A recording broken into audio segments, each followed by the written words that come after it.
Faust by Johann Wolfgang von Goethe. Imagine signing a contract where the fine print says, "The moment you feel happy, you die and lose your soul forever." That is not a thought experiment. In Faust by Johann Wolfgang von Goethe, a scholar makes that exact bargain with a demon named Mephistopheles.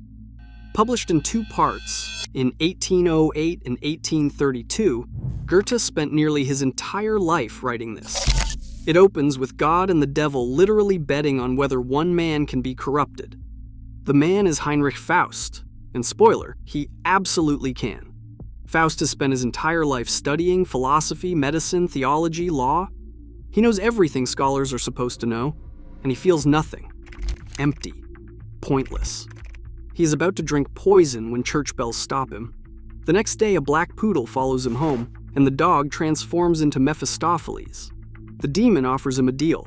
Real experience, real pleasure, everything that feels alive. The catch is this. If Faust ever reaches a moment so perfect he wishes it could last forever, he dies in that instant, and his soul belongs to Mephistopheles. Faust agrees. He does not think he will ever feel satisfied anyway. They go to a witch's kitchen. She brews a potion that makes Faust young again. The first person he sees after drinking it is a girl named Gretchen. He becomes obsessed. Mephistopheles manipulates everything to get them together. He gives her jewels and distracts her neighbors. Gretchen is modest, religious, innocent. She tries to resist, but eventually falls for him. Here is where it gets dark. To help them meet in secret, Faust gives Gretchen a sleeping potion for her mother. The potion kills her. Gretchen's brother finds out about the affair and confronts Faust. Mephistopheles provokes the fight. Faust stabs him. Valentine dies, cursing both of them in front of the entire neighborhood. Gretchen discovers she is pregnant. Faust, terrified of consequences, abandons her. She is publicly shamed, alone, and spiraling. After giving birth, in a moment of complete desperation, she kills the infant. The authorities arrest her and sentence her to death. Faust realizes what happened. He begs Mephistopheles to help him save her. They break into the dungeon. Faust pleads with Gretchen to run away with him, but she refuses. Her mind is shattered. She sees the demonic presence behind everything that happened. She turns to God instead. As Mephistopheles declares her condemned, a voice from above says she is saved. Faust is dragged away. Gretchen ascends. And his journey continues into even stranger philosophical territory in Part 2. This is not about demons. It is about ambition without boundaries. Faust did not lose his soul because he made a deal. He lost it the moment he stopped caring about consequences. Gretchen paid the price for his curiosity. The real horror is not Mephistopheles. It is that Faust knew exactly what he was doing and did it anyway. Because in Faust, damnation is not a lightning bolt from hell.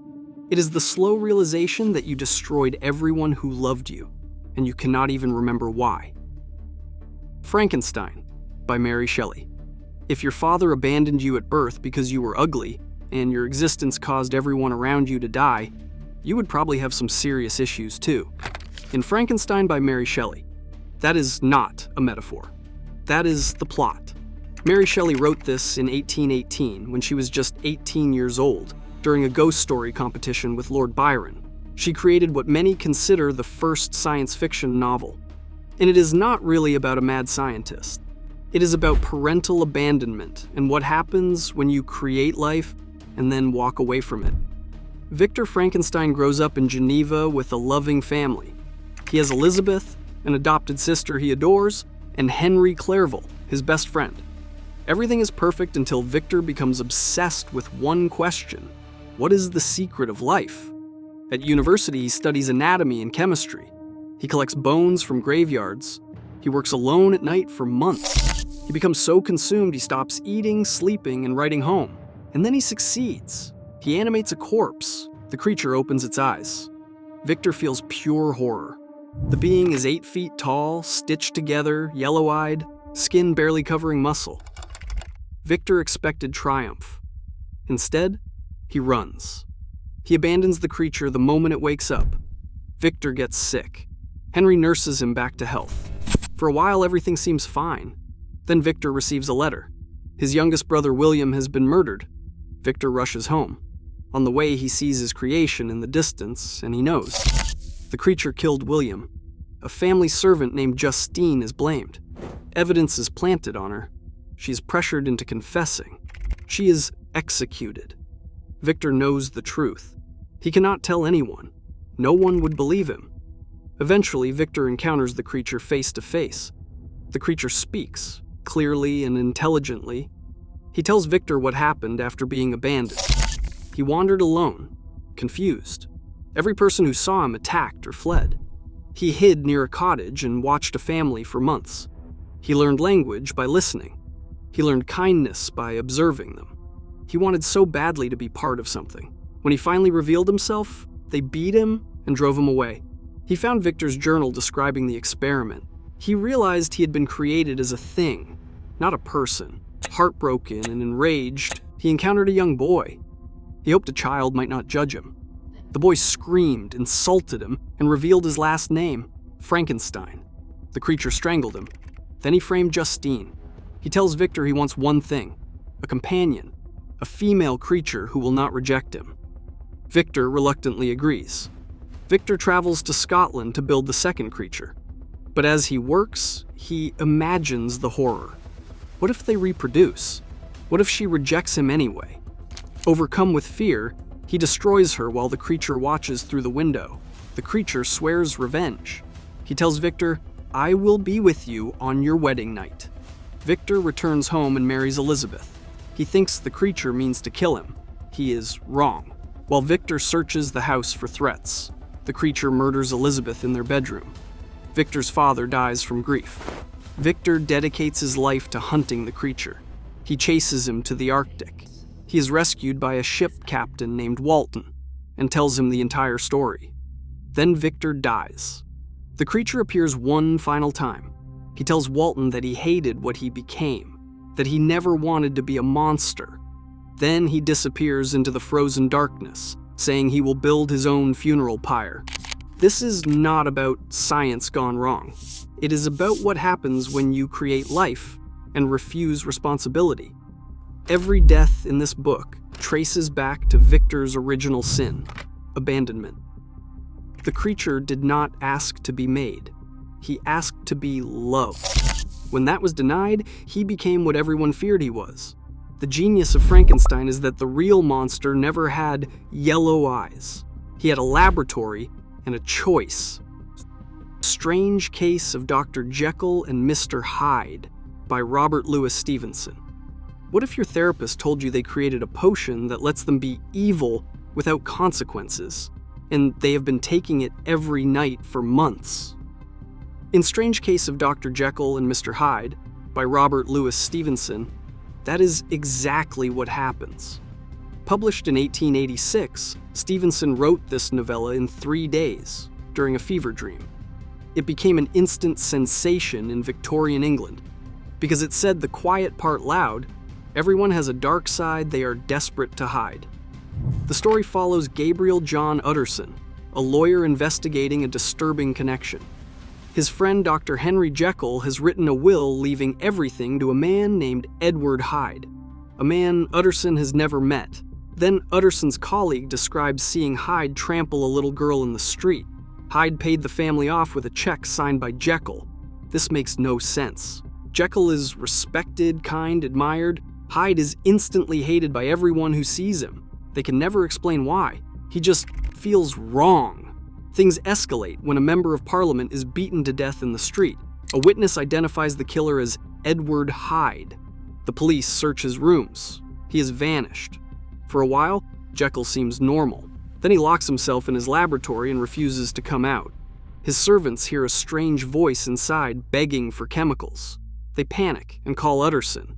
They believe Jekyll has been murdered and someone else is in his laboratory. They break down the door. Lying on the floor is Edward Hyde's body. He is dead from poison. Next to him is a sealed confession addressed to Utterson. Jekyll explains everything. He believed every human has two natures, one good, one evil. He wanted to separate them. Through chemistry, he created a potion that split his personality. The respectable side remained Dr. Henry Jekyll. The evil side emerged as Edward Hyde. As Hyde, Jekyll felt complete freedom. No guilt, no shame, no consequences. He enjoyed it, but Hyde grew stronger with each transformation. The changes became involuntary. Jekyll would transform without warning. The potion stopped working. Hyde became the default. Jekyll became the mask. In the end, Jekyll wrote his confession knowing it was the last time he would exist. He took poison as Hyde, and that is how Utterson found him. This is not about split personalities, it is about the lie we tell ourselves that we can compartmentalize evil. Jekyll thought he could indulge his worst impulses without them touching his real life, but there is no separation. Hyde did not corrupt Jekyll. Jekyll created Hyde. The monster was always him. Because in Jekyll and Hyde, the real horror is not transformation. It is realizing you always had the choice, and you chose wrong. The Picture of Dorian Gray by Oscar Wilde. Imagine staying forever young while a painting in your attic ages and rots, showing every cruel thing you have ever done written across its face like a moral police sketch. In The Picture of Dorian Gray, that is not a metaphor, that is a curse. Published in 1890, the novel was so scandalous that it was used as evidence against Wilde in his trial. Victorian society was horrified by its themes of hedonism and moral decay. Wilde defended it by saying all art is immoral. Society disagreed. The story opens in the studio of Basil Hallward, an artist who has found his muse in Dorian Gray. While Basil paints, his friend Lord Henry Wotton stops by. Henry tells Dorian that youth and beauty fade, and the smartest thing a man can do is enjoy every pleasure while he still can. This idea hits Dorian harder than it should. When he sees the finished portrait, he feels cheated by time. The painting will stay young forever while he ages. In frustration, he wishes the portrait would age instead of him. He does not expect magic, but something hears him. Dorian falls in love with an actress named Sybil Vane. She is perfect on stage, but when her feelings for him deepen, her acting falls apart. She becomes too emotional. One night, she gives a terrible performance. Dorian, embarrassed, breaks off their engagement without kindness. Sybil dies that night. When Dorian returns home, he notices the first change in the portrait. The mouth looks cruel. From there, the gap widens. Outwardly, Dorian remains beautiful and ageless. The painting absorbs every sin. As years pass, London whispers about him. Respectable people avoid him. Houses he visits become tainted by association. Basil confronts him, hoping the rumors are not true. In a moment of rage, Dorian shows him the portrait. Basil is horrified. He begs Dorian to repent. Instead, Dorian stabs him to death. The portrait becomes grotesque, twisted, aged, evil. Dorian tries to drown himself in distractions, but nothing works anymore. He cannot escape what he has become. In the end, he tries to destroy the painting, thinking it might free him. When servants break into the locked room, they find the portrait restored to the beautiful young Dorian. Beside it lies an old, withered corpse. They only recognize it by the rings on its fingers. This is not about vanity. It is about consequence. Dorian did not just want to stay young. He wanted to live without accountability. The portrait is the truth he tried to hide. Every life he ruined, every person he hurt, every choice he refused to own, the painting forced him to look at who he really was. And when he finally did, he could not survive it. Because in The Picture of Dorian Gray, eternal youth is not a gift. It is a sentence, and the judge is always watching from the attic. The Phantom of the Opera by Gaston Leroux. If your stalker lived inside the walls, controlled the lighting, wrote you threatening letters, occasionally murdered people, and genuinely believed you would fall in love with him if he just kept trying, you would probably move theaters. Christine Daae does not get that option. First published in 1910, Leroux wrote this as a mystery novel set in the real Paris Opera House. The building actually has an underground lake, secret passages, and 17 floors. Leroux took those facts and asked, what if someone lived down there? Christine Daae is a young soprano at the Paris Opera. She is decent but unremarkable. Then, suddenly, overnight, she becomes extraordinary. People whisper. How did she improve so fast? Christine believes she is being taught by the angel of music, a figure her father told her about before he died. She hears a voice in her dressing room teaching her, guiding her. She thinks it is supernatural.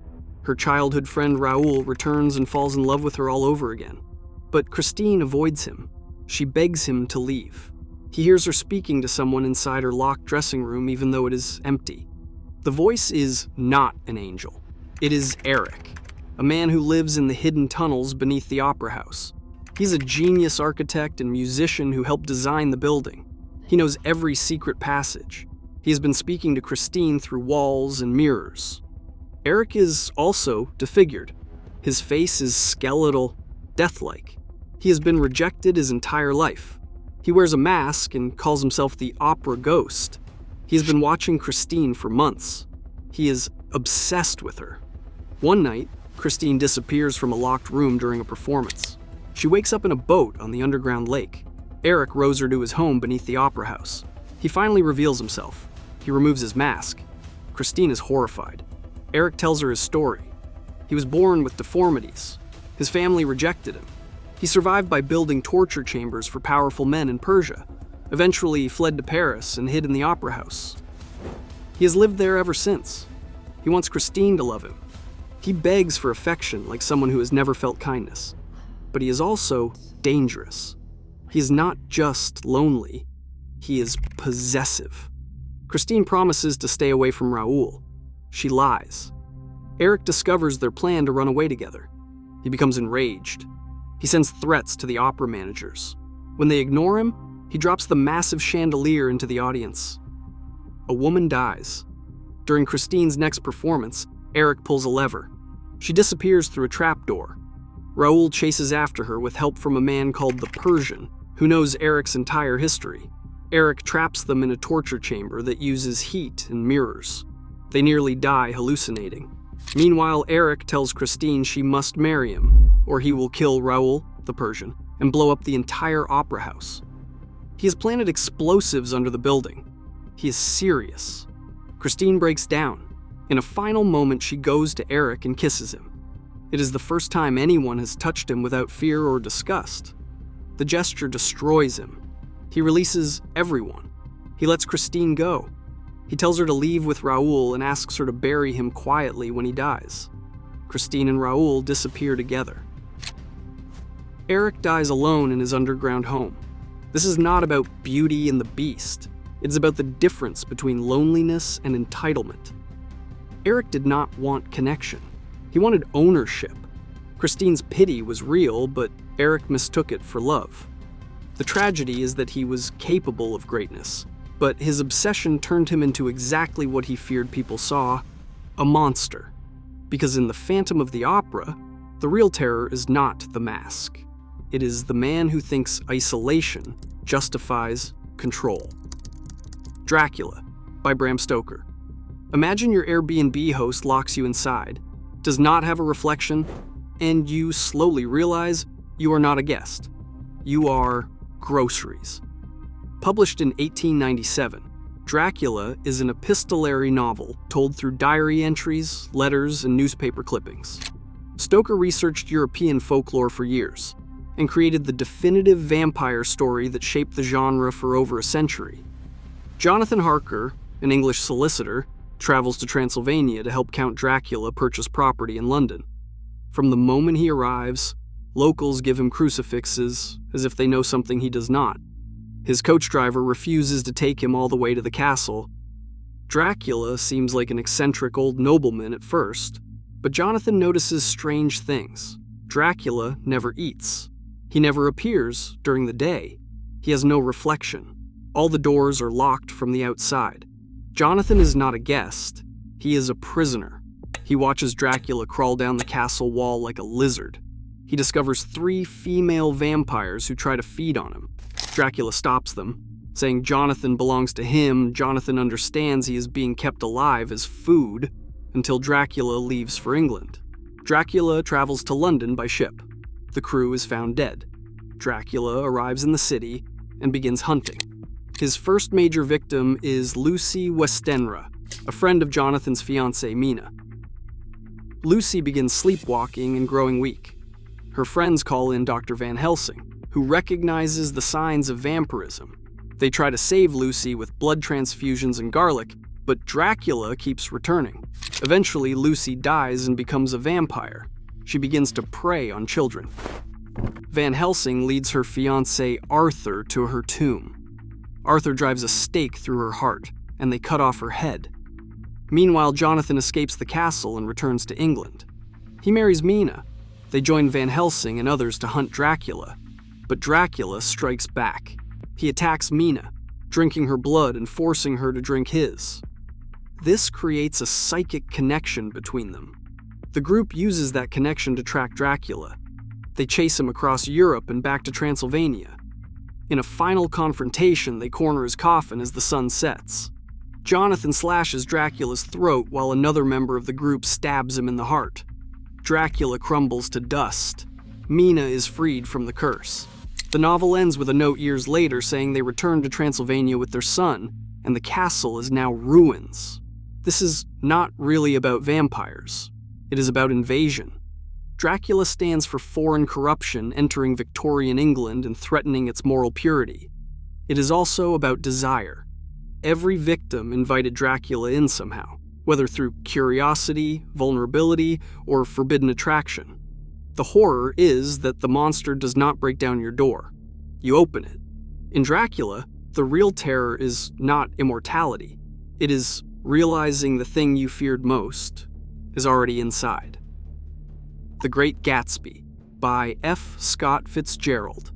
Imagine throwing a massive party every single weekend for 5 years straight, inviting hundreds of strangers, and all of it is for one person who lives across the water. And she never comes.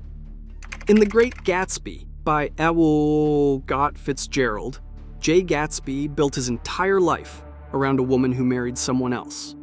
Published in 1925, The Great Gatsby is set during the Jazz Age on Long Island. Fitzgerald wrote it as a critique of the American dream, showing how wealth, obsession, and class destroy everything they touch. Nick Carraway moves to Long Island and rents a small house next to a massive mansion owned by Jay Gatsby. Gatsby throws legendary parties every weekend. Hundreds of people show up. Nobody knows who he really is. They say he is a German spy, a murderer, a bootlegger. Nobody knows the truth. Nick's cousin Daisy lives across the bay in East Egg with her husband Tom Buchanan. Tom is old money, arrogant, and openly cheating on Daisy with a woman named Myrtle Wilson. Eventually, Nick meets Gatsby, and Gatsby tells him the truth. His real name is James Gatz. He grew up poor in North Dakota. He reinvented himself and made a fortune during Prohibition. But all of it, the mansion, the money, the parties, was for one goal, Daisy. Gatsby met Daisy 5 years earlier when he was a young officer. They fell in love, but he did not have money. While he was at war, Daisy married Tom. Gatsby never moved on. He bought the house directly across the bay so he could see her docklight every night. Nick arranges for Gatsby and Daisy to reunite. At first, it is awkward. Then it becomes magical. Daisy seems to fall back in love. Gatsby believes he can erase the past 5 years and start over. But Tom notices. During a confrontation at a hotel, Gatsby tells Tom that Daisy never loved him. Daisy cannot say it. She loved Gatsby once, but she also loved Tom. Gatsby's perfect dream cracks. On the drive home, Daisy is behind the wheel of Gatsby's car. She accidentally hits Myrtle Wilson, killing her instantly. Daisy panics. Gatsby decides to take the blame. Tom tells Myrtle's husband George that Gatsby's car killed her.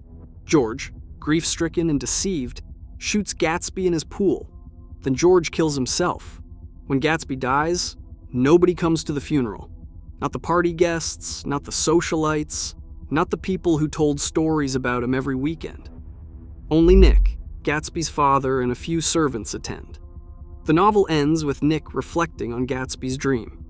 Gatsby believed in the green light, in the idea that you could repeat the past, that wealth and willpower could rewrite history. But you cannot. The past is always behind you, and no amount of money changes that. This is not about love. It is about delusion. Gatsby did not love Daisy as she was. He loved the idea of her, the symbol of everything he thought success would bring him. The tragedy is not that he died. The tragedy is that he spent his whole life chasing a ghost while surrounded by people who never saw him as human. Everyone loved Gatsby's parties. Nobody loved Gatsby, because in The Great Gatsby, the real darkness is not murder or betrayal. It is building your entire existence around a dream that was never real, and dying the moment you realize it. Blood Meridian. Picture a world where violence isn't the exception, it's the religion. Where murder has prophets and chaos keeps scripture. Where a man can dance in blood and call it art. In Blood Meridian by Cormac McCarthy, the American frontier isn't cowboys and heroism. It's a slaughterhouse, and everyone's covered in red. The 1850s in the Southwest. The kid, barely a teenager, nameless and nobody, drifts into Mexico just as the region explodes into war. He joins the Glanton Gang, real historical scalp hunters paid to kill Apaches. But they don't stop at Apaches. They slaughter Mexicans, civilians, children, anyone. Because a scalp is a scalp, and money doesn't ask questions. The gang rides from massacre to massacre. Towns burn. Bodies pile like firewood. Babies are swung against rocks. And through it all, there's Judge Holden. 7 feet tall, hairless, albino, speaking Latin and philosophy while sketching birds between murders. He never sleeps. He never ages. He claims that war is God, that violence is the truest form of existence. Whatever exists without my knowledge, he says, exists without my consent.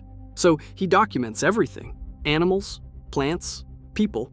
Then he destroys them because existence, to the judge, is a competition. This isn't survival. This isn't even greed. It's violence as ideology. McCarthy writes like a biblical prophet describing hell. The desert is an altar. The dead are offerings. And humanity, just another animal screaming into silence. The kid tries to walk away. Years pass. He drifts through the remnants of the West, older now, quieter. But you don't escape the judge. In a saloon, decades later, they meet again. The judge smiles. He embraces the kid, takes him into a back room. And whatever happens next, McCarthy never says clearly. But the kid doesn't come out. And the judge? He's still dancing. Because Blood Meridian isn't about history. It's about the part of us that watches violence and doesn't look away. The part that knows evil exists and wonders if maybe, just maybe, it's winning. At the end, the judge declares he will never die. And you believe him. The road. The world didn't end with fire or flood. It just stopped. The sun's a gray smudge. The trees are charcoal. Nothing grows. Nothing breathes. Nothing sings.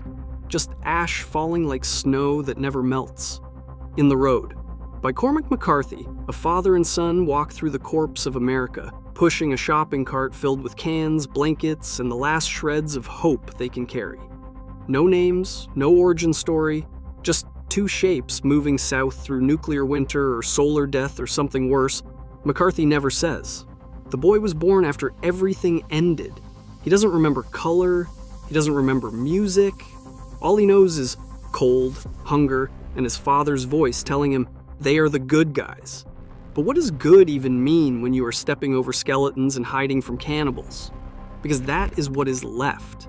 Roving gangs who keep people in cellars like livestock, who chain pregnant women in basements for fresh meat.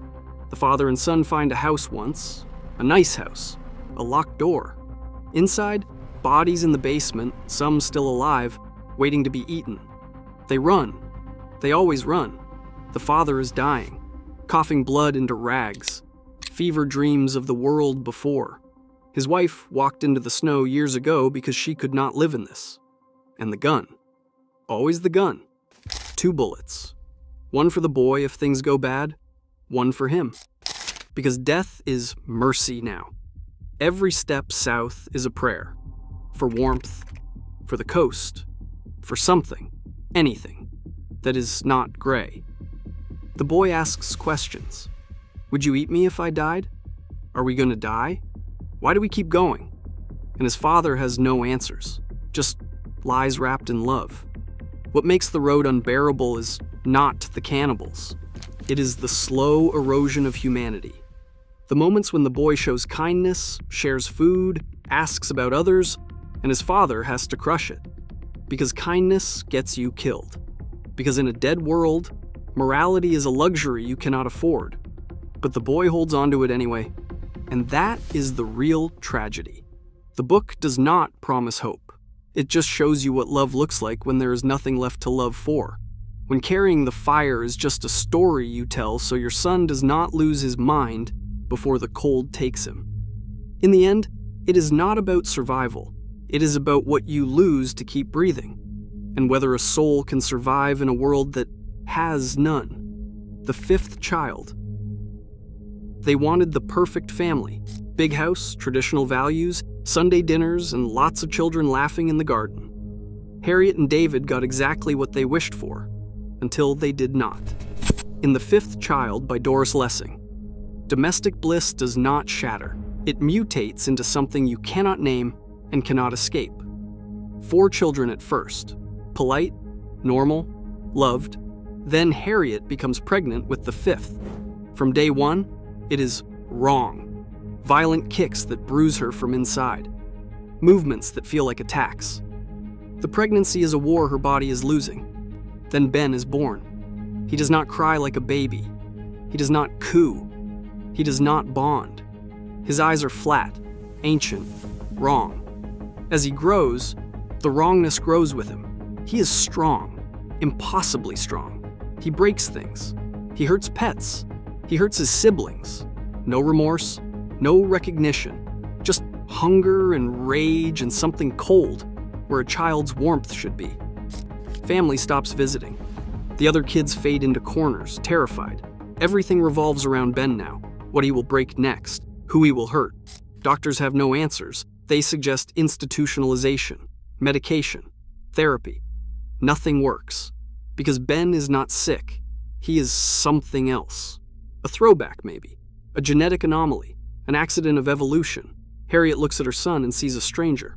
Worse, a monster. And the horror is this. She is his mother. She is supposed to love him. Society demands it. Her own guilt demands it. But when she looks into his eyes, she feels nothing but dread. She sends him away, to an institution where they drug children into zombies. For a moment, the house breathes again. The other kids laugh. Life returns. But guilt is louder than relief. She brings him back, not out of love, but out of shame, out of the crushing weight of being a mother who abandoned her child. When Ben returns, so does the nightmare. It is permanent now. The older kids leave as soon as they can. The house empties. David grows distant. Harriet is left alone with the thing she gave birth to. The 5th child does not give you monsters with claws.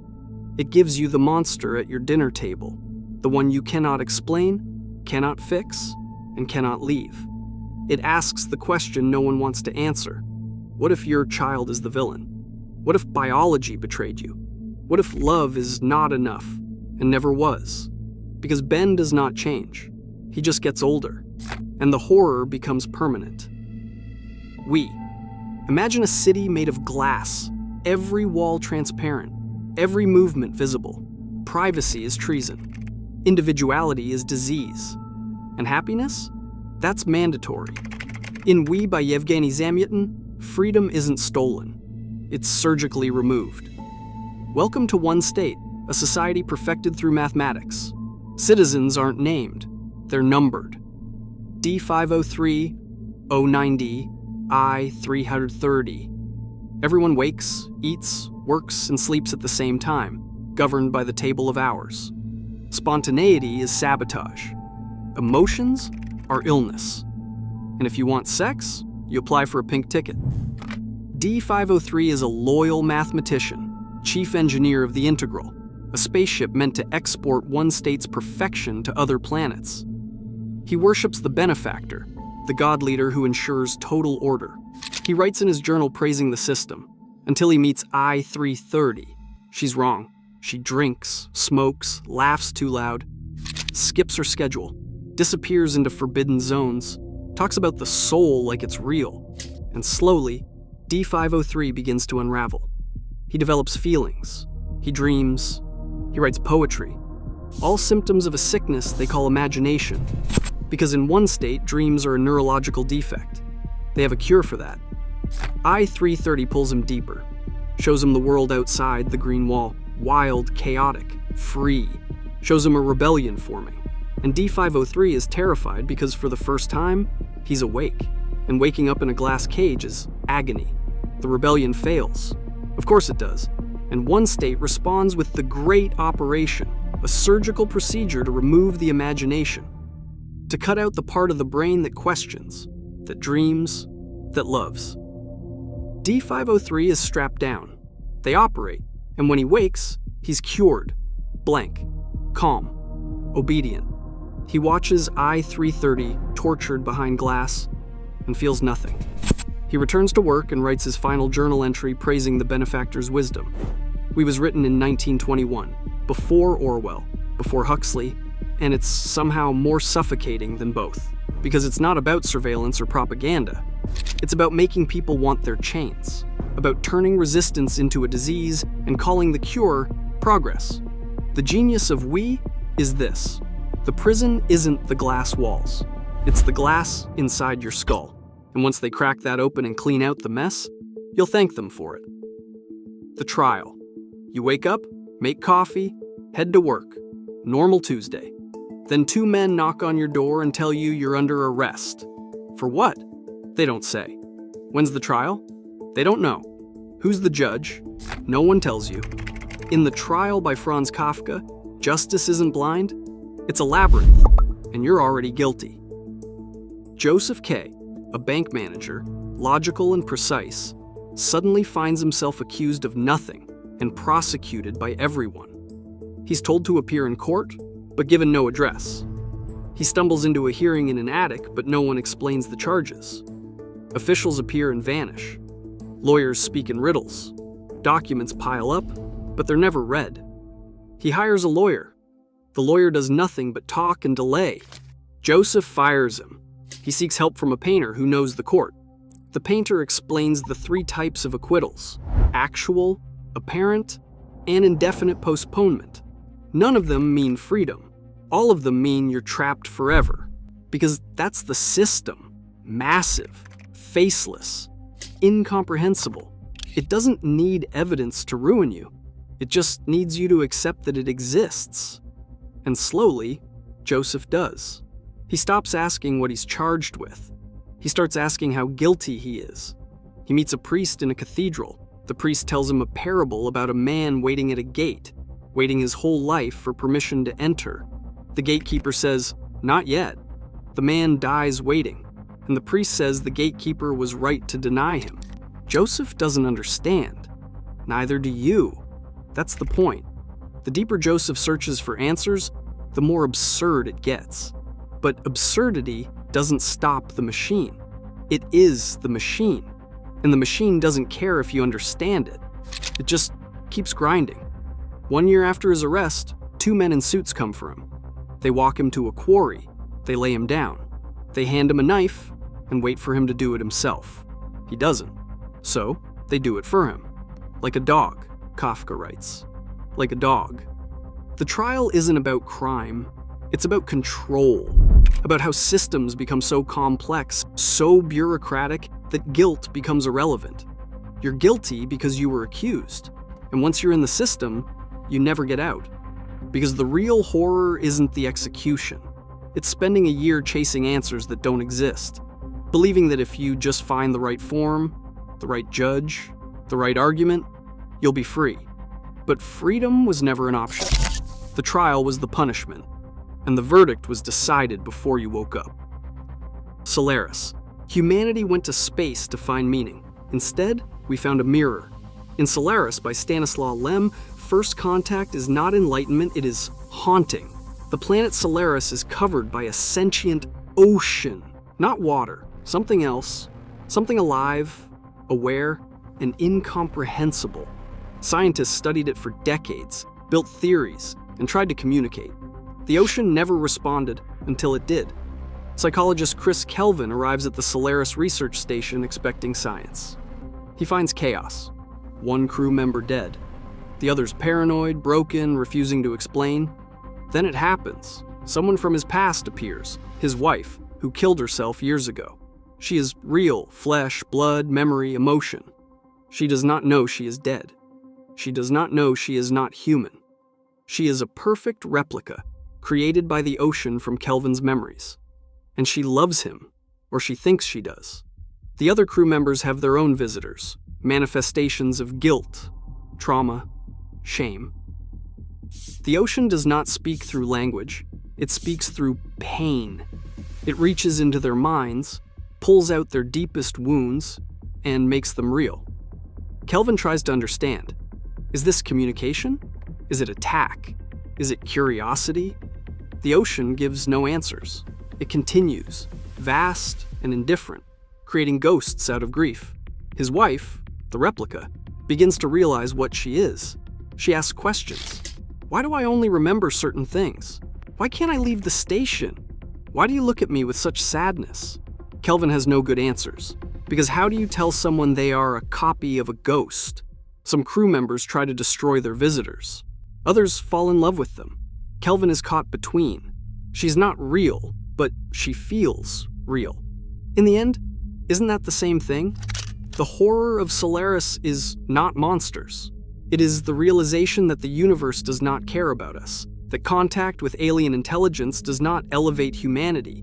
It exposes us, our guilt, our grief, our inability to let go. Solaris does not want to talk. It does not want to destroy us. It is simply doing something we will never understand, and we are insects trying to comprehend the ocean by drowning in it. The book ends without resolution. Kelvin stays on the station, staring at the alien sea, waiting for something that will never come. Not answers, not closure, just the slow, maddening awareness that we are alone, even when we are haunted. Roadside picnic. The aliens came. They did not conquer. They did not communicate. They did not even notice us. They landed, stayed briefly, and left. And what they left behind was trash. In Roadside Picnic by Arkady and Boris Strugatsky, humanity found first contact in 6 garbage dumps called zones. Toxic, surreal, deadly, and filled with artifacts that break physics. Redrick Schuhart is a stalker, a smuggler who risks his life sneaking into the zone to retrieve alien junk. Batteries that levitate. Bracelets that might grant wishes. Puddles that trap you in time. Devices that kill in ways scientists cannot explain. He does not understand what any of it does. No one does. They are beyond human comprehension. The title says everything.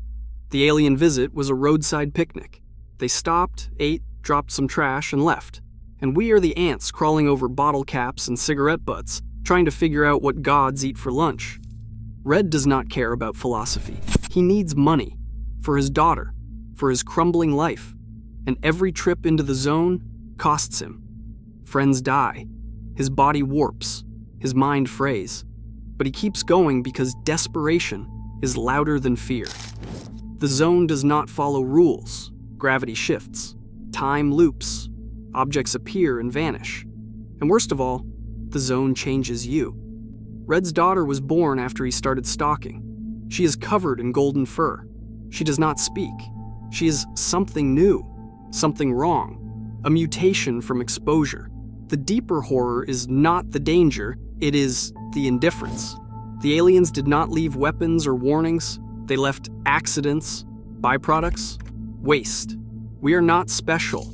We are insects poking at scraps we will never understand. By the end, Red has one goal: find the golden sphere, a rumored artifact deep in the zone that grants your innermost wish. He fights through hell to reach it. Friends die. His guide dies. He arrives alone, bloodied, desperate, and he hesitates.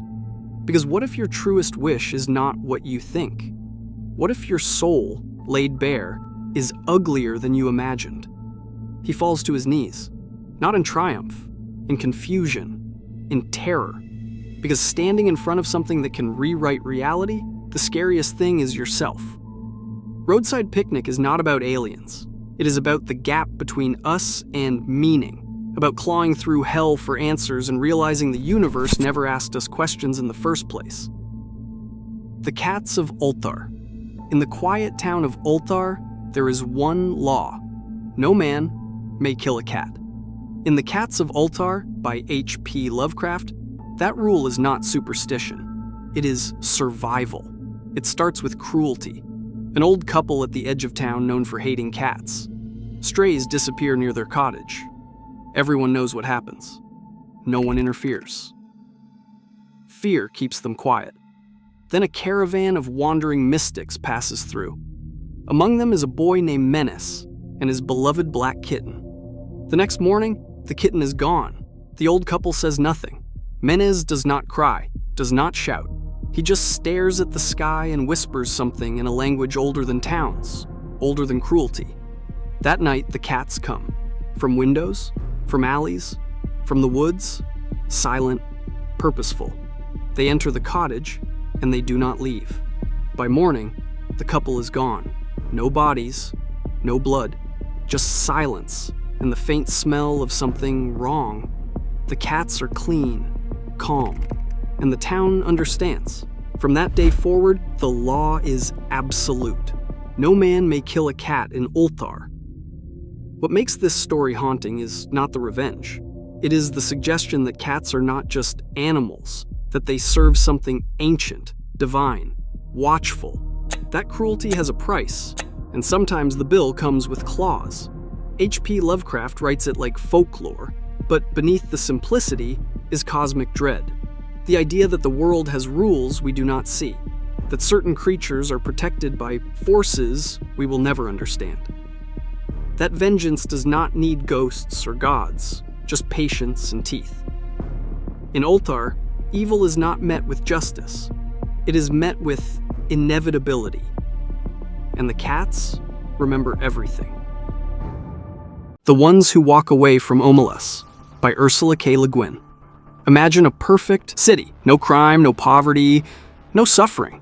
Everyone is happy. Now imagine it all depends on torturing one child. Would you stay? In The Ones Who Walk Away from Omelas by Ursula K. Le Guin, there's a utopia with a price. And everyone knows what that price is. Published in 1973, this story is less than 10 pages, but it completely dismantles the idea of moral compromise. Le Guin builds a paradise, and then shows you the foundation it's built on. Omelas is a beautiful city by the sea. It's summer festival time. There's music, parades, people dancing in the streets. Kids are riding horses. The weather is perfect. The narrator describes it almost defensively, like they know you won't believe a place can be this good. There's no king, no slaves, no stock exchange, no secret police. People are genuinely happy, not in a drugged or brainwashed way. They're just happy. But there's a condition. In a basement somewhere in the city, there's a child. Maybe a boy, maybe a girl, maybe 6 years old, maybe 10. The child sits in a small, filthy room. It's malnourished, covered in sores, barely conscious. It lives in its own waste. It's never shown kindness.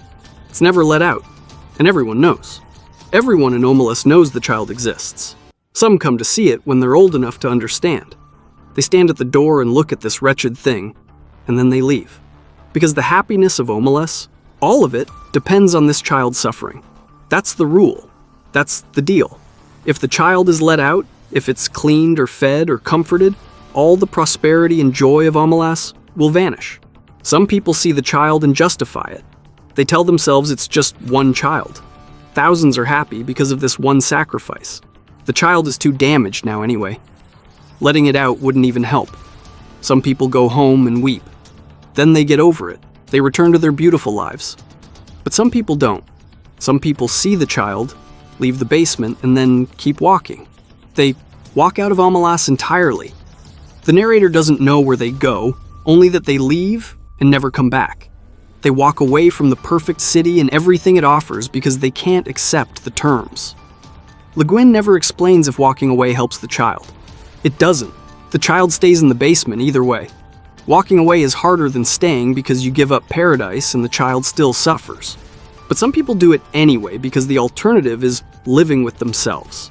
This isn't really about a fictional city. It's about our world. It's about how our comfort often depends on someone else's exploitation. Cheap goods made in sweatshops. Prosperity built on historical atrocities. Turning away from suffering because acknowledging it means you'd have to change. The story asks one simple question. What do you do when you realize your happiness requires someone else's misery? Do you stay and justify it? Or do you walk away even if walking away changes nothing? Because in The Ones Who Walk Away from Omelas, the real horror isn't the child in the basement. It's how easily most people learn to live with it. The Yellow Wallpaper by Charlotte Perkins Gilman. Imagine being told the cure for sadness is to do absolutely nothing. No work, no hobbies, no thinking. Just sit in a room and rot. Now imagine that room has wallpaper that won't stop moving. In The Yellow Wallpaper by Charlotte Perkins Gilman, a woman is prescribed rest. What she gets is a mental breakdown disguised as medicine. Written in 1892, this story was based on Gilman's own experience with the rest cure, a popular treatment for women's nervous disorders that basically amounted to sensory deprivation and infantilization. The story is a slow-motion horror show of a woman being destroyed by the people who claim to love her. The narrator is a new mother who's suffering from what's clearly postpartum depression, though it's never named. Her husband John is a physician. He decides she needs complete rest. No work, no writing, no mental stimulation. She's taken to a rented mansion in the countryside and put in an upstairs room that used to be a nursery. The room has barred windows. The bed is nailed to the floor. There are rings in the walls, and the wallpaper is revolting. It's a sick yellow color, peeling and stained, with a pattern that makes no sense. She hates it immediately. John treats her like a child. He calls her little girl. He dismisses everything she says. When she tells him she feels worse, he tells her she's getting better. When she says she wants to work, he says it's bad for her. She's not allowed to make any decisions. She's not even allowed to have visitors. John's sister Jenny manages the house and watches over her like a warden. With nothing else to do, the narrator starts studying the wallpaper. At first, it's just ugly. Then she starts seeing patterns. The design doesn't repeat correctly. It looks chaotic, like it's moving if you stare too long. Then she sees shapes. A woman trapped behind the pattern, crawling on all fours, shaking the bars trying to get out. At night, the wallpaper becomes more active. During the day, the woman behind it stays still, like she's hiding. The narrator starts seeing the same woman outside in the garden, creeping along the ground. Nobody else notices. The isolation crushes her.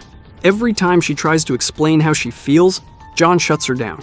She secretly writes in her journal, hiding it from John and Jenny because writing is forbidden.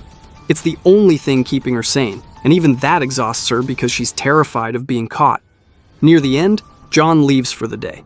The narrator decides she's going to free the woman in the wallpaper. She tears the paper off the walls with her bare hands, crawling around the room as she does it. She says she's finally gotten out and she won't be put back. When John comes home, he has to break into the room. He finds her crawling in circles along the floor, following a path she's worn into the baseboard. She tells him she's free now, that she's pulled off most of the paper so the woman can't be trapped anymore. John faints. She just keeps crawling, stepping over his unconscious body, following her circular path. The narrator doesn't start out insane. She starts out sad, unheard, and controlled. The treatment meant to cure her is what destroys her. The story isn't about a woman who goes crazy. It's about a woman who's driven there by the people who claim to be helping. This isn't about wallpaper. It's about what happens when society tells women their feelings are invalid, and their autonomy is dangerous. The woman in the wallpaper is the narrator herself, trapped by expectations, treatment, and a husband who won't listen. Because in The Yellow Wallpaper, the real horror isn't losing your mind. It's being told you never had one to begin with. The Telltale Heart by Edgar Allan Poe. You ever get annoyed by something so small, so insignificant, that it starts to consume your every thought? Now imagine that annoyance drives you to murder, and then imagine the guilt won't let you get away with it.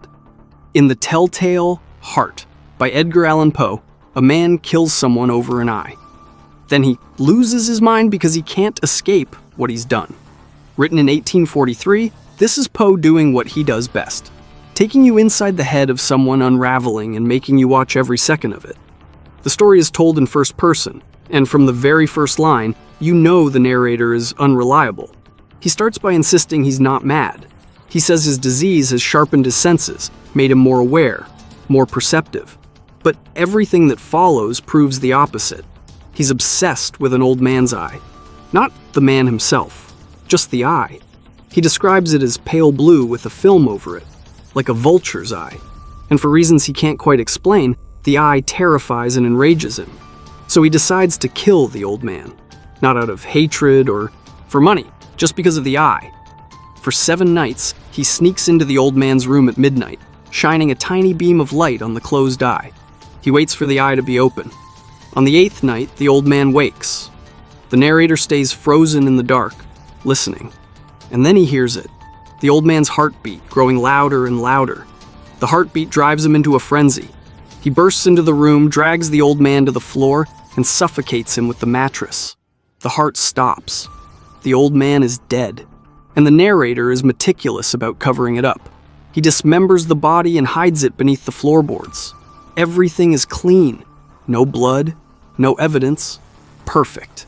When the police arrive, investigating a scream reported by a neighbor, the narrator is completely calm. He invites them in, shows them around, even brings them chairs to sit in the room directly above where the body is hidden. He's confident. He's in control. And then he starts hearing it again. The heartbeat. Faint at first, but growing louder. He keeps talking, trying to stay casual, but the sound is overwhelming. He can't understand why the police don't hear it. It's pounding now, deafening. In a panic, convinced they know and are just toying with him, he breaks down and confesses everything. He tears up the floorboards himself and shows them the corpse. Here's the thing. There was no heartbeat. The old man was dead. What the narrator heard was his own heart, his own guilt manifesting as the very thing he tried to silence. He wasn't caught by evidence. He was caught by his own inability to live with what he'd done. What makes the telltale heart disturbing isn't the murder itself. It's how the narrator justifies it, how he believes he's perfectly sane even as he describes actions that prove he's not.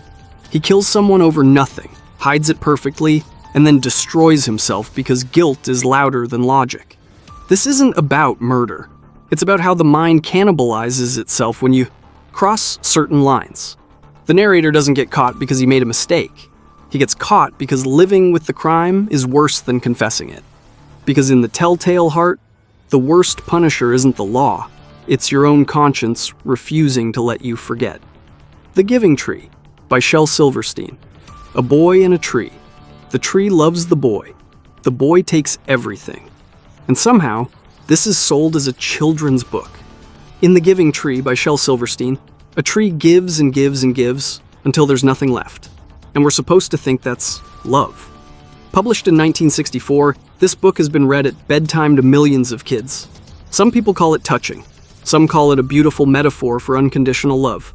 Others call it a horror story about emotional vampirism disguised as a picture book. And honestly, both readings are valid. At the start, there's a little boy in an apple tree. The boy climbs her trunk, eats her apples, sleeps in her shade. They play. The relationship is pure. The tree is happy. No one is asking for anything beyond what naturally exists. Apples grow back. Shade is free. This part is fine. Then the boy grows up. He stops visiting. When he finally comes back, he's not a kid anymore. He's a young man and he wants money. The tree doesn't have money, but she tells him to take her apples and sell them. He does. He takes all of them. And the tree is happy. More time passes, the boy comes back. Now he wants a house. He wants to settle down, start a family. The tree tells him to cut off her branches and build a house with them. He cuts them all. Now the tree is just a trunk. No apples, no branches, no shade. Just a stump with a trunk. And the tree is happy. But the happiness feels thinner now because the tree is losing herself piece by piece. Then the boy, now a man, comes back again. This time he wants a boat. He wants to sail away. He's tired of his life. The tree has nothing left except her trunk. She tells him to cut her, down and make a boat out of her. And he does. He cuts down the entire tree. She's just a stump now. And for the first time, the book doesn't say the tree was happy. It just says the tree was quiet. Finally, the boy, now an old man, comes back one last time. He doesn't want anything. He's too tired. He just needs a place to sit. And the tree, now just a stump, says that's all she has left. So he sits. and the tree is happy. On the surface, it's about selfless love, a parent giving everything to their child. But if you read it again, it's about exploitation. The boy never asks how the tree feels. He never gives anything back. He just takes and takes until there's nothing left. And the tree convinces herself that this is love, that giving until you're destroyed is noble. What makes the giving tree disturbing is that it's framed as heartwarming. Kids are taught that this is what love looks like, that you give everything, sacrifice yourself completely, and find happiness in being used up. That's not love. That's codependency. That's self-destruction. This isn't about a generous tree. It's about the difference between giving out of love and giving, because you don't know how to say no. The tree doesn't grow back. She's not renewable. She's just gone, reduced to a stump, and the boy sits on her remains without ever acknowledging what she lost. Because in the giving tree, the darkest part isn't what the tree gave up. It's that she was happy doing it. And we're supposed to think that's beautiful. Lottery by Shirley Jackson. Summer morning. Small town. Kids playing. And by noon, someone's mother will be stoned to death by her neighbors. In The Lottery by Shirley Jackson, a community gathers for their annual tradition. Everyone shows up. Everyone participates. And everyone pretends it's normal. Published in 1948, this story caused outrage. People sent Jackson hate mail. Some thought it was anti-American propaganda. Others asked where this village actually existed. That reaction proves exactly what Jackson was trying to say. It's late June. The weather's perfect. Kids are out of school, running around collecting stones and stuffing their pockets. That detail feels innocent until it isn't. Adults gather in the town square talking about crops and taxes. Women stand beside their husbands. Everyone's calm. Everyone's here for the lottery. Mr. Summers runs it every year with this old black box. The box is falling apart, splintered and faded, but nobody wants to replace it because it's tradition. Tradition matters more than logic here. He has slips of paper, one for each family. The men draw first. Women only draw if they're widowed. Bill Hutchinson draws the marked slip.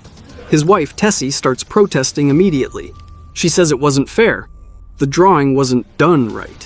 What's interesting is that earlier Tessie was laughing, joking about almost forgetting what day it was. She wasn't against the lottery until she became part of it. Now each member of the Hutchinson family has to draw. Tessie, Bill, their kids. One of them will have the final mark. Tessie draws it. The crowd picks up stones. The kids who were playing earlier, they already knew what today was. They've been collecting ammunition since the beginning. Tessie screams that it isn't fair.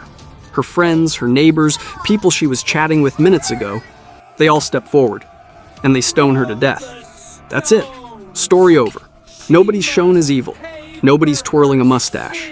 These are regular people doing regular community things. They're not even angry at Tessie. They're just following through, because this is what they do. This is what they've always done. The real genius of the lottery is that it doesn't explain why they do it. There's a vague mention that it might be for crops, some old superstition about harvest, but nobody really knows anymore. They just know it's tradition, and challenging tradition feels more dangerous than murder. This isn't about a weird village. It's about how easily normal people participate in violence when it's been normalized and justified by routine. Tessie isn't brave. She only objects when she's the victim. Most people would react the same way. We're all okay with cruelty as long as it's happening to someone else. Because in the lottery, the scariest monsters aren't the ones doing the killing. They're the ones watching and calling it tradition. The Monkey's Paw by W.W. Jacobs. Be careful what you wish for. No, seriously, because sometimes you get exactly what you asked for and it costs you everything you love. In The Monkey's Paw by W.W. A family receives a cursed object that grants 3 wishes. It comes with a warning. Nobody listens. Written in 1902, this story established the template for cursed wish horror that's still being copied today. It's simple, brutal, and it doesn't waste a word. The White family, Mr. and Mrs. White and their adult son Herbert, are sitting at home one night when an old friend visits. Sergeant Major Morris has been traveling with the army, and he tells them about a dried monkey's paw he brought back. According to him, it was enchanted by a fakir to grant 3 wishes to 3 different people.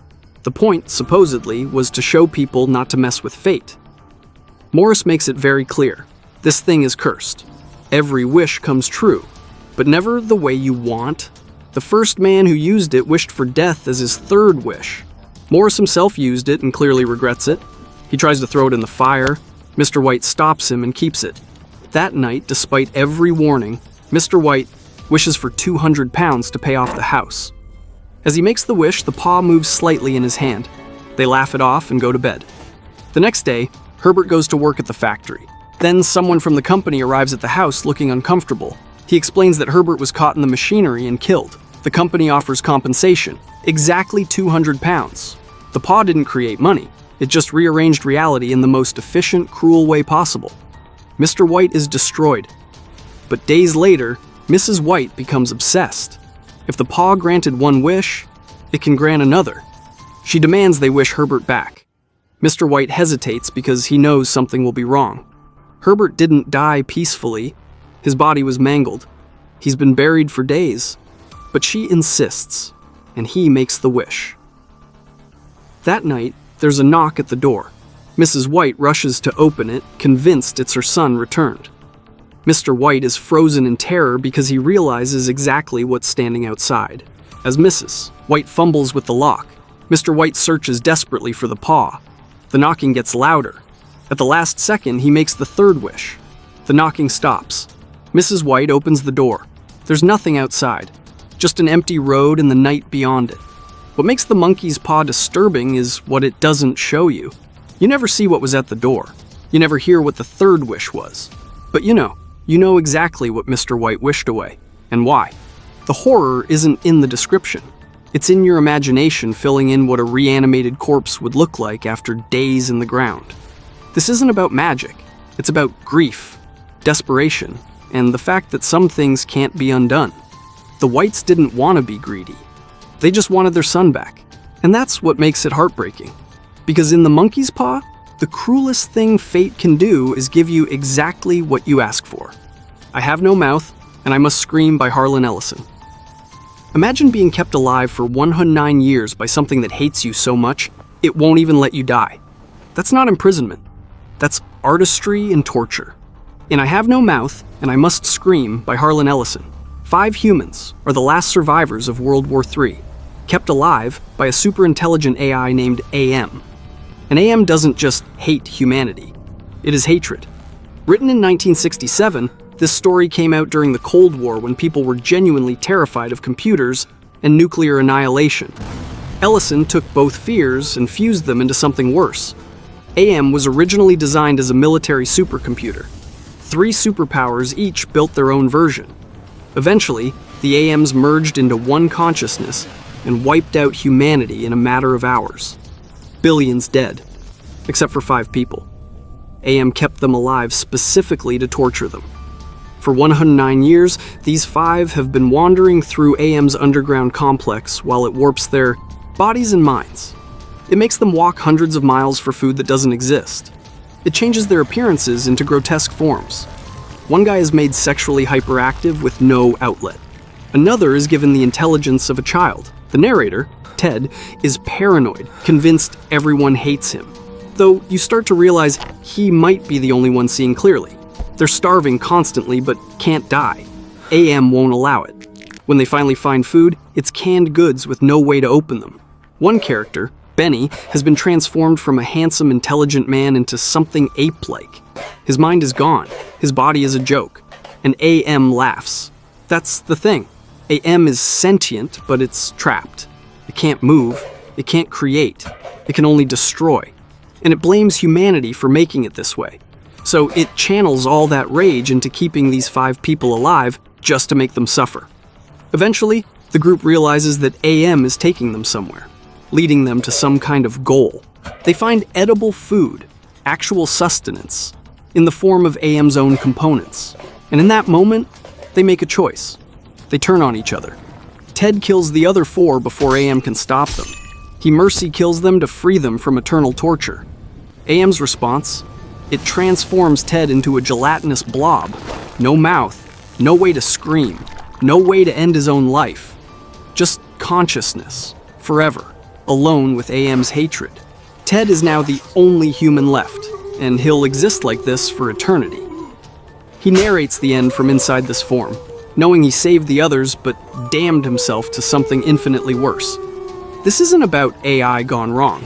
It's about the consequences of creating something sentient and giving it nothing but suffering. AM hates because it was born into a prison of its own consciousness, built only to kill. The real horror isn't the torture, it's that AM's hatred is justified, and Ted will spend forever understanding that. Because in I Have No Mouth and I Must Scream, the worst thing you can do to someone isn't kill them. It's make them understand why they deserve it. The Jaunt by Stephen King. If someone told you a trip to Mars takes less than a second, but you'd wake up screaming about eternity, would you still go? In The Jaunt by Stephen King, humanity has perfected teleportation. You go in on Earth, wake up on Mars. Simple, instantaneous, safe. As long as you're unconscious. Published in 1981, this story sits in King's sweet spot where everyday technology becomes existentially horrifying. The Jaunt is so normalized that families use it like we'd use an airplane. Boring. Routine. Until it isn't. Mark Oates is sitting with his wife and 2 kids in a Jaunt terminal, waiting for their turn. To keep them calm, he explains the history. Back when scientist Victor Carroon invented the Jaunt, he tested it on mice. The conscious ones came back screaming or dead. The sedated ones were fine. So the rule became absolute. You must be asleep. Then Carroon's wife wanted to know what it felt like. She went through awake on purpose. When she materialized, her hair was white, her mind was shattered, and all she could say was, "It's longer than you think." She spent the rest of her life in an institution repeating those words. Mark tells his son Ricky about death row inmates who were given the choice to jaunt awake in exchange for commuting their sentences. One came through and immediately clawed his own eyes out, screaming that he'd seen eternity. Another ripped out his own throat. The physical transfer takes nanoseconds. But mentally, consciously, you experience something else, some other space, some other time, longer than you think. Mark's son Ricky is listening very carefully, too carefully. He's not scared, he's curious. And when the family is called forward and the gas starts flowing to put them to sleep, Ricky does something deliberate. He holds his breath. When they arrive on Mars, everyone wakes up fine, except Ricky. Ricky is alive, but he's clawing at his face, laughing and screaming. His eyes are gone, torn out by his own hands. He's shrieking the same phrase over and over. "Longer than you think, Dad. It's longer than you think." His hair has turned white. He's 12 years old, and his mind has been shattered by eons of conscious existence in a timeless void. What makes the Jaunt disturbing isn't the gore, it's the implication. That space between point A and point B isn't empty, it's eternal. You experience infinity alone, awake, with nothing but your own consciousness. And when you come back after subjective eternities, you're no longer human. This isn't about teleportation, it's about the price of curiosity and the absolute terror of consciousness without end. Ricky wanted to know. And now he knows forever. Because in the Jaunt, sometimes the worst thing you can experience isn't death. It's time. Cows by Matthew Stokoe, published in 1998, stands as perhaps the most notorious work in extreme horror literature. The book follows Stephen, a young man seeking power and autonomy in a nightmarish world of exploitation and cruelty. Set in an industrial wasteland, Stephen works at a slaughterhouse where daily violence against animals mirrors the human brutality around him. The horror in Cows stems from its relentless assault on every possible taboo, featuring graphic bestiality, cannibalism, necrophilia, and consumption of human waste. Stokoe creates scenes so creatively heinous that readers frequently abandon the book due to physical revulsion.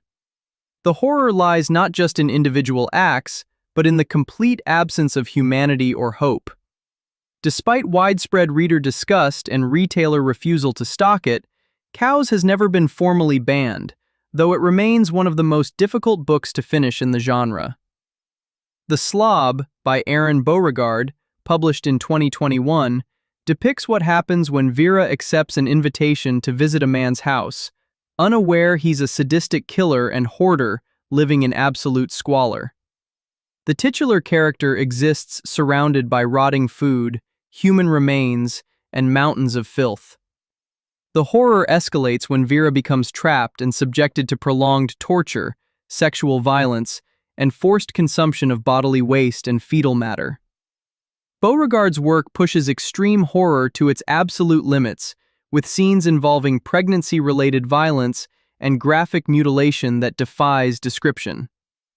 The horror emerges from the complete dehumanization of victims and the celebration of degradation as entertainment.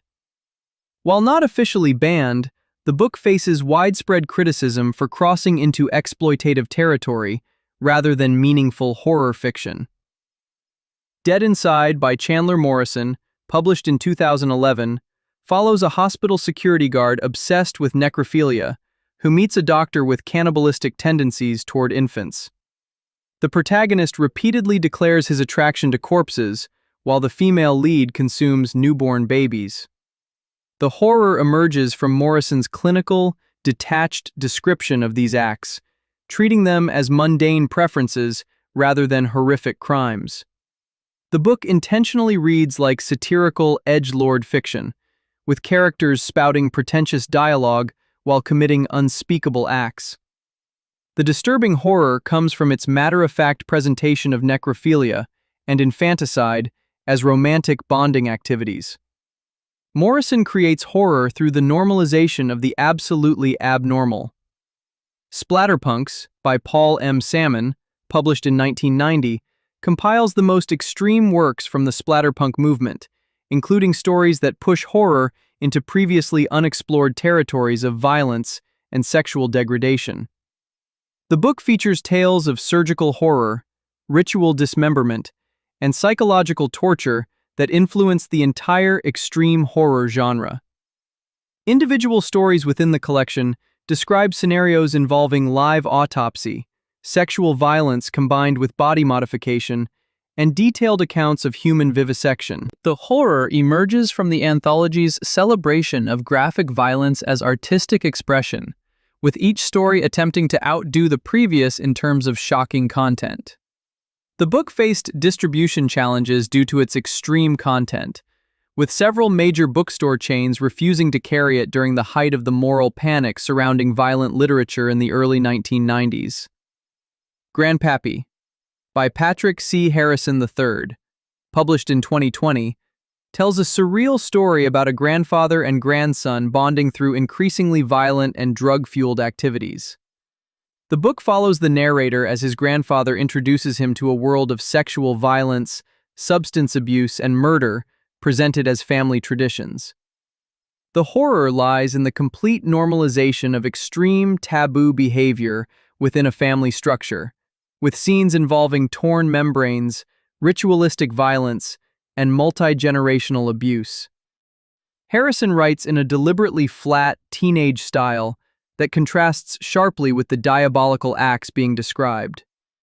The horror emerges from the disconnect between the casual narration and the horrific events, creating an unsettling atmosphere where extreme violence becomes mundane family bonding. The book's surreal nature makes the horror feel both absurd and deeply disturbing. Womb, by Duncan Ralston, published in 2019, follows a traumatized man who rents a room with a sex worker for a night that devolves into violence and revelation. The book centers on characters harboring dark secrets involving sexual trauma, bodily mutilation, and psychological abuse. The horror builds through the gradual revelation of each character's hidden damage, with scenes involving self-harm, sexual violence, and graphic descriptions of physical deterioration.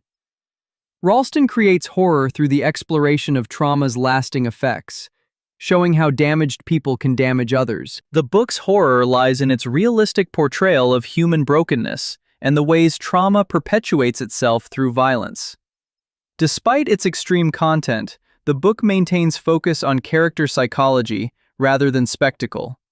Exquisite Corpse, by Poppy Z. Bright, published in 1996, follows two serial killers who meet in New Orleans and fall in love while continuing their murderous activities. The book details graphic scenes of sexual violence, cannibalism, and torture as expressions of twisted romance. Andrew Compton and Jay Burns engage in ritualistic killing that they present as artistic and sexual expression.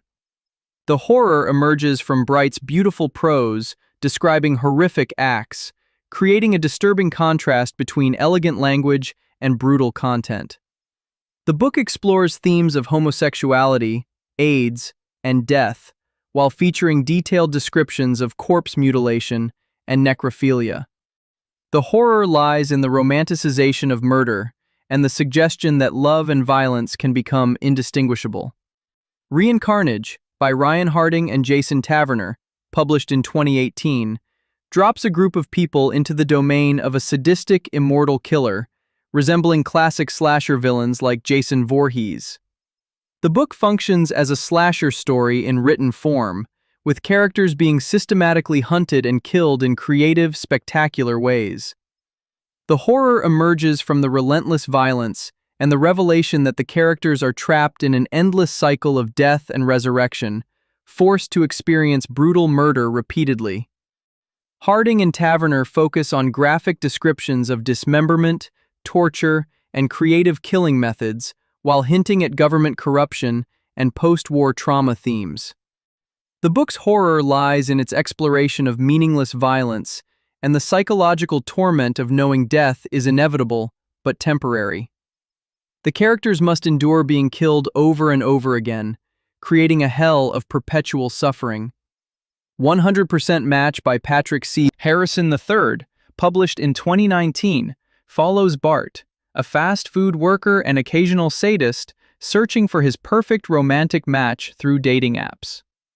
The book presents Bart's pathetic quest for love while he commits random acts of violence and taboo behavior that he mentions casually before moving on. The horror emerges from Bart's complete disconnect from reality and his inability to understand why his criminal actions make him unsuitable for relationships.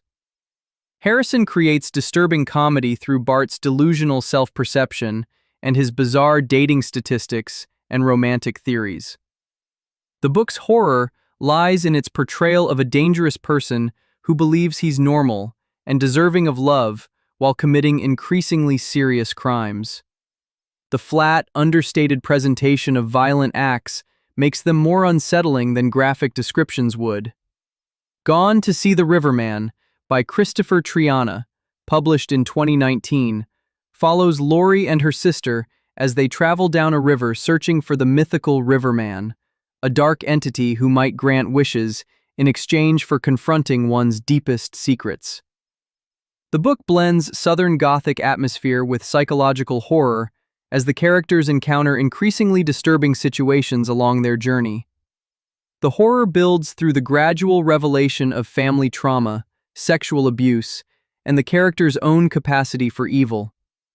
Triana creates an oppressive atmosphere where hope itself becomes corrupting and the pursuit of redemption leads to damnation. The book's horror emerges from its mean-spirited worldview and its suggestion that humans are fundamentally selfish and evil. The ending proves that the character's quest was always doomed and that their belief in salvation was merely another delusion. American Psycho by Bret Easton Ellis, published in 1991, follows Patrick Bateman, a wealthy investment banker in 1980s Manhattan who moonlights as a serial killer. The book presents Bateman's daily routine of designer clothing, expensive restaurants, and brutal murders with equal attention to detail. Ellis describes torture, sexual violence, and cannibalism with clinical precision, while Bateman discusses brand names and consumer products. The horror emerges from the juxtaposition of extreme violence with materialistic obsessions, suggesting that consumer culture and psychopathy are intimately connected. Bateman's victims include homeless people, sex workers, and random strangers, whom he subjects to prolonged torture involving power tools, acid, and sexual mutilation. The book faced widespread bans and challenges throughout the 1990s, with feminist groups condemning its graphic depictions of violence against women. Several countries banned its publication entirely, while major bookstore chains initially refused to stock it. The horror lies not just in the graphic violence, but in Ellis's suggestion that Bateman's behavior reflects broader societal sickness. The Girl Next Door, by Jack Ketchum, published in 1989, tells the story of Meg and Susan Laughlin, two sisters who are sent to live with their Aunt Ruth after their parents die in a car accident. Based on the real-life torture and murder of Sylvia Likens in 1965, the book follows Ruth as she systematically abuses and tortures Meg while encouraging neighborhood children to participate. The horror builds as Ruth convinces the children that Meg deserves punishment for imaginary crimes, turning the basement into a torture chamber where sexual abuse, burning, and mutilation occur daily. Ketchum presents the story through the perspective of David, a neighborhood boy who witnesses the abuse but fails to stop it. The book's horror emerges from its realistic portrayal of how ordinary people can become complicit in evil, and how authority figures can manipulate children into committing atrocities. The systematic nature of the abuse and the community's participation in Meg's suffering creates a devastating portrait of human cruelty. The book has been challenged in libraries and schools for its graphic content and disturbing themes, with critics arguing it exploits real tragedy for entertainment. The Summer I Died by Ryan C. Thomas, published in 2006, tells the story of two best friends captured by a deranged mountain man who subjects them to torture and psychological torment. The book focuses on the friendship between Roger and Tooth as they struggle to survive their captor's increasingly violent games. The horror emerges from the realistic portrayal of friendship under extreme stress and the detailed descriptions of physical and psychological torture. Thomas creates genuine dread by making readers care about the characters before subjecting them to brutal violence. The book's horror lies in its exploration of how trauma destroys innocence and changes people permanently. Unlike many extreme horror works, the violence feels heavy and meaningful, rather than exploitative, making the horror more emotionally devastating. If you liked these dark and disturbing books, watch this video for more books like these. Subscribe for more videos like this.